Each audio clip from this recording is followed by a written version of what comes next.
have a loaded show coming your way on today's San Francisco 49ers Report. Hope everybody out there is having a great Wednesday, September 18th. Here's everything and more that we're getting to. The Niners getting some great news on Talanoa Hufanga as he makes that recovery off his torn ACL. Do the Niners miss this offensive coach who's making a lot of headlines as an offensive coordinator for another team in the NFC? And do some of the young Niners players need to play? We're going to discuss two Niners rookies who I think could make an argument, could see the field a little bit more.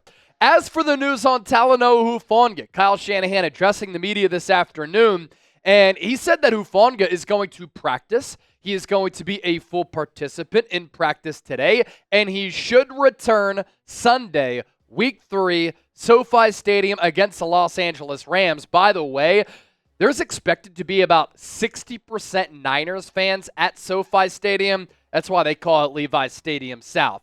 As for the latest on Hufanga, let's dive further in here to inform everybody. He's off the injury report, tore his ACL last November, unfortunately.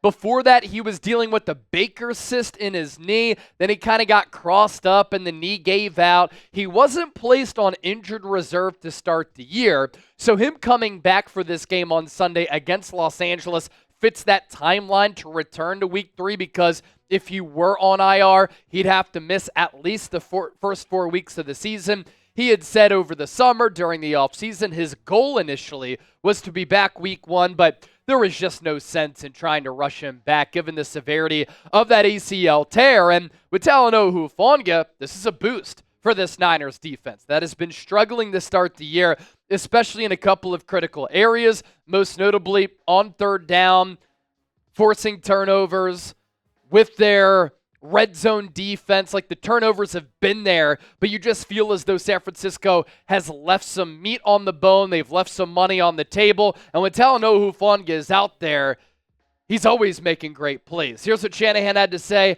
about Hufanga.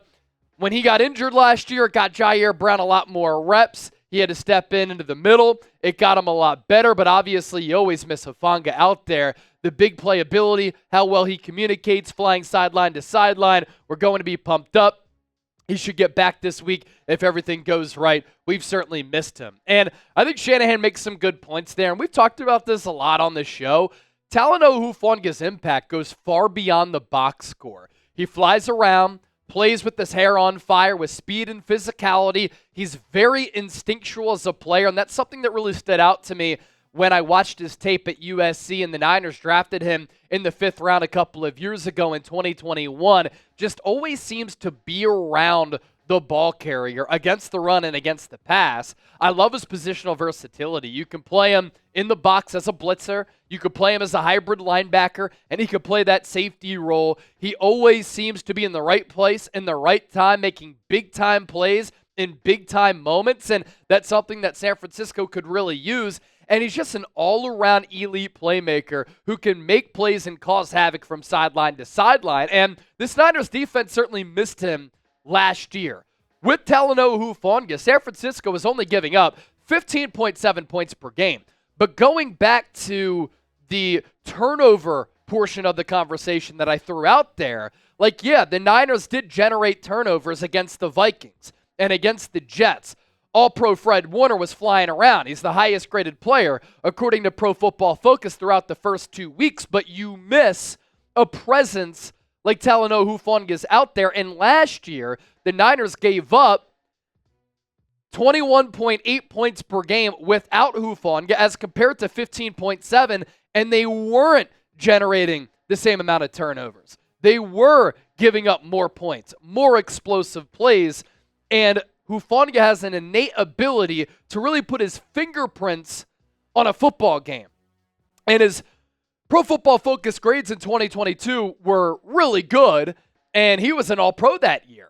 Overall grade of 68.8, pass rush grade of 71.4, against the run 64.5, coverage grade of 67.8. And sometimes the Niners do have to hide him in coverage because he's a little bit slow and he doesn't have that elite speed that some safeties have, but he does have that ball hawking ability that Ed Reed had back in the day where he just finds a way to make an impactful play throughout the course of a ball game. And in 2023, he did, according to the numbers and according to the eye test, make some improvements. Now, San Francisco still had to hide him, depending on which coverage they tried it out there on the defensive side of the football.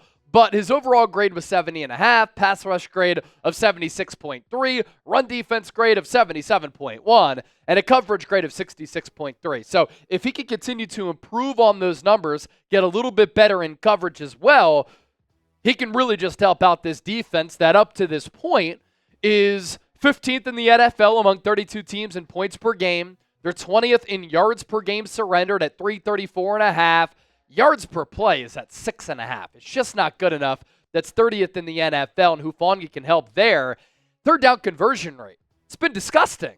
Teams are converting 59% of their third down conversions. That's 31st, second to last in the NFL. And when teams get inside the 20, they're scoring a touchdown 60% of the time through 2 games. That's 24th in the NFL. So again, Hufanga hopefully can provide a boost for this Niners defense, and Nick Sorensen obviously probably elated that Hufanga can come back, because to start his defensive coordinator play calling career, the results have been up and down. So what do you think? Will Talanoa Hufanga help improve this defense noticeably? Type I for improve, B for still bad. Let me know down in the comment section. This will be our pinned comment of today's Niners Report. So if you get hit with that YouTube ad break, just scroll on down, get your voices heard, and then by the time that you do that, we'll be back talking some Niners.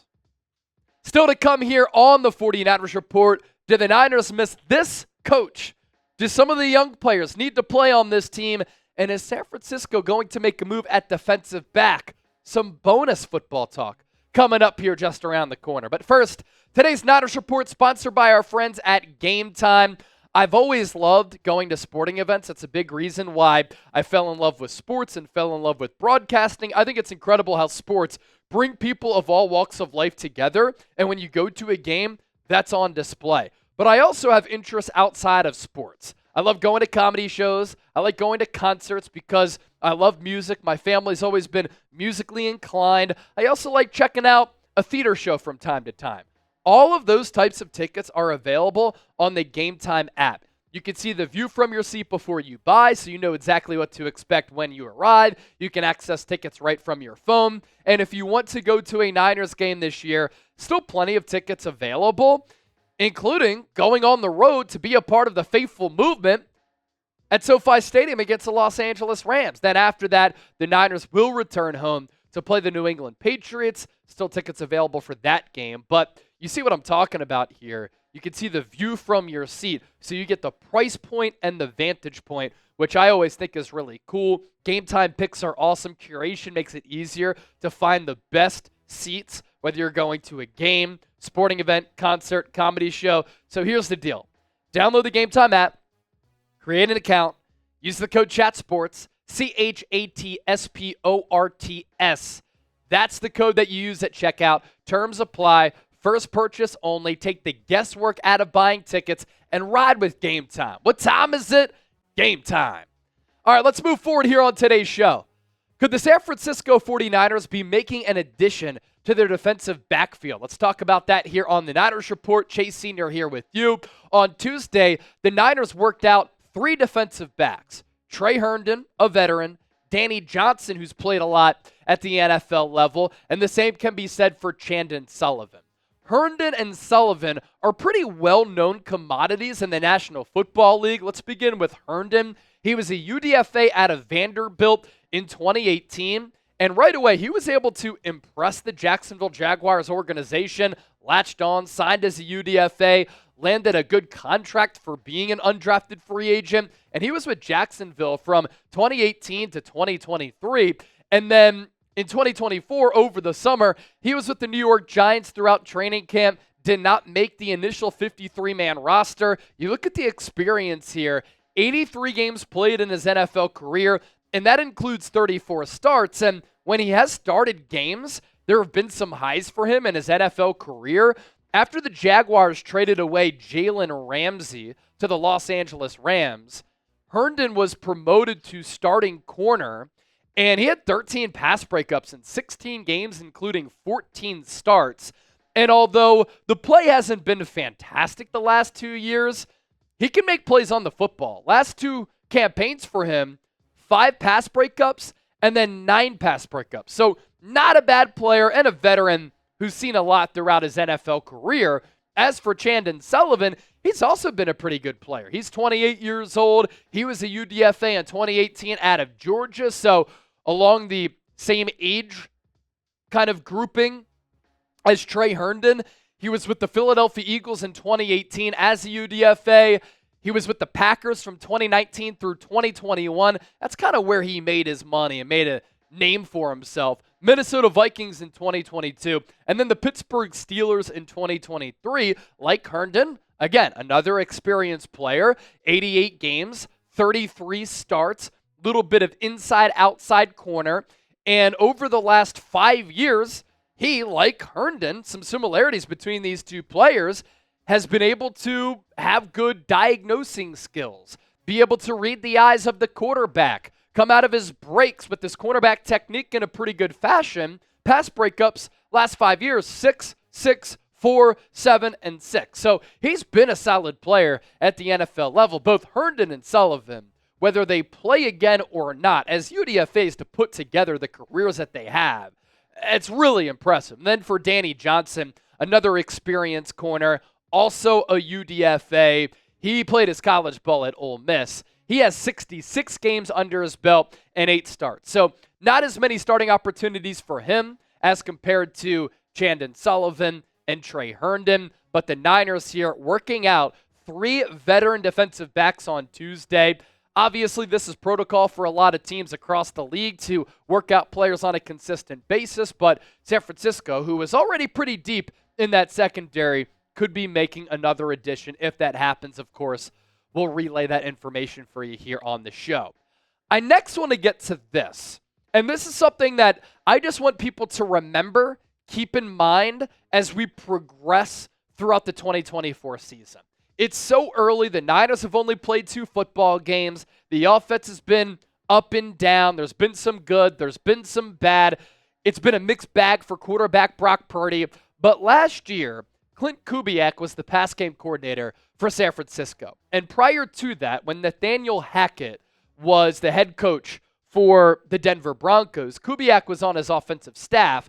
And after Nathaniel Hackett got fired, and it was an ugly firing for him, he didn't even make it the whole year, Kubiak called some plays at the end of the year. Of course, he is the son of Gary Kubiak, who was a longtime head coach for the Houston Texans as well as the Denver Broncos. His brother Clay is now working with the San Francisco 49ers, and he was pretty instrumental in just helping out this Niners pass game.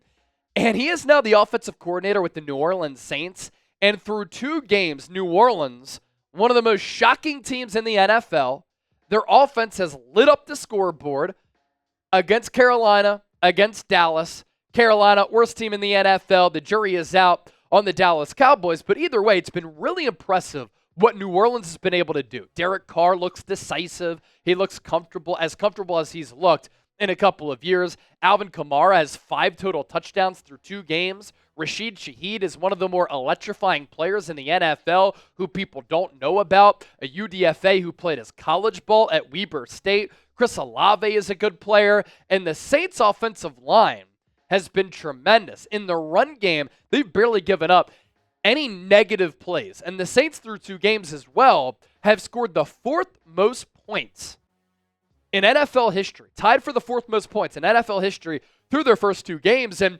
you look at these offensive numbers as Kubiak has brought a lot of the Shanahan elements to that New Orleans team. Pre-snap motion, a lot of creativity, forcing the defense to look one way, and then they run a play to the other side. Yards per game for New Orleans up to this point, they are 3rd in yards per game at 405.5. And to start the year, there's been a theme across the NFL. Quarterback play has not been good. In fact, it's been pretty ugly to start off the 2024 season. A lot of factors for that. Quarterback play not being as good as it's been. A lot of inexperienced quarterbacks out there, not playing in the preseason. Defenses across the NFL are getting more aggressive. We saw that with Brian Flores. They're getting creative with their ways of mixing up fronts and mixing up coverages to confuse the opposing offenses. But these numbers are no joke. Yards per game, New Orleans is third.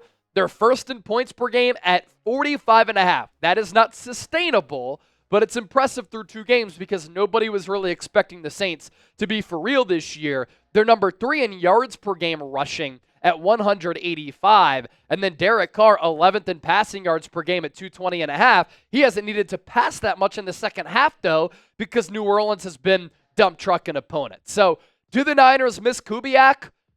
Let's continue to keep that in mind if this Niners offense continues to struggle. Kyle Shanahan, I know that Brian Flores has his number, still a great offensive coach. I think that what Brian Greasy's been able to do as a quarterback's coach has been very impressive. But again, something to kind of monitor here as the 2024 season progresses. Lastly, let's hit this. Should the Niners play some of their youngsters? A couple of people have reached out to me, and they're asking me, Chase, should San Francisco get Renardo Green on the field? Isaac Yiadom wasn't good against Minnesota. George Odom lined up against Justin Jefferson, and he was the player who Jefferson got past and gave up that 97-yard touchdown. Although Ji'Ayir Brown said after the game that he didn't really help out George Odom, I think it's a defensive miscue for Nick Sorensen, and Richard Sherman said that too, and I said it during the game on Sunday. Like, why is George Odom lining up in the slot to cover Justin Jefferson? Say that out loud and ask yourself, does that make sense? No. But Renardo Green and Malik Mustafa give the Niners some youth. They give them some juice, some swagger. Both players in the college level had good ball skills. Renardo Green last year led the ACC in pass breakups at Florida State. Malik Mustafa, he has really good range at that safety spot, a lot of positional versatility. We saw him in a flash last week where he laid a pretty big hit, and he's not afraid to lay the thump down. Now, Renardo Green's first snap in the NFL actually came against Justin Jefferson in a dime package where that means that 6 DBs are on the field, and then the defense takes a linebacker off the field. And Ji'Ayir Brown did bracket Justin Jefferson over the top, but Renardo Green had pretty good technique on that play, and he did some decent things in the preseason as well. And then Malik Mustafa, this is pretty notable here because George Odom is known as a career special teamer. He's known as a guy who doesn't really play many defensive snaps. He did have a good training camp, and Nick Sorensen had said, look, for George Odom, it's time for us to talk about him not just being a special teamer. Like, he can play defense. I think the results have been mixed. Like, he hasn't given this team what Deshaun Gibson gave the Niners. I think he's more of a special teamer. Malik Mustafa is a better safety. He's more explosive. He's a better athlete. And San Francisco as an organization, they're in this Super Bowl window, so they're playing a lot of veterans. That's a big reason why Devondre Campbell is also playing linebacker, because these vets have seen a lot. And the Niners know that while they might lack some athletic juice that these young players have, they can at least count on these guys to not blow coverages because they're very experienced players. But at some point, you got to get this youth movement going a little bit more and give these young players some more snaps if they're helping out your football team. And the early signs, preseason, regular season, you of course have to be safe because these players are inexperienced, but I think that they can play on the field, and I think that they can contribute on the field for the Niners this year in 2024. Another thing to have some foresight of and keep an eye out for as we move forward. If you enjoyed today's show, let's do a real one roll call. Give me a real one down in the comment section. As always, thank you so much for watching the San Francisco 49ers Report. Don't forget to hit that sub button for coverage every single day on the Niners.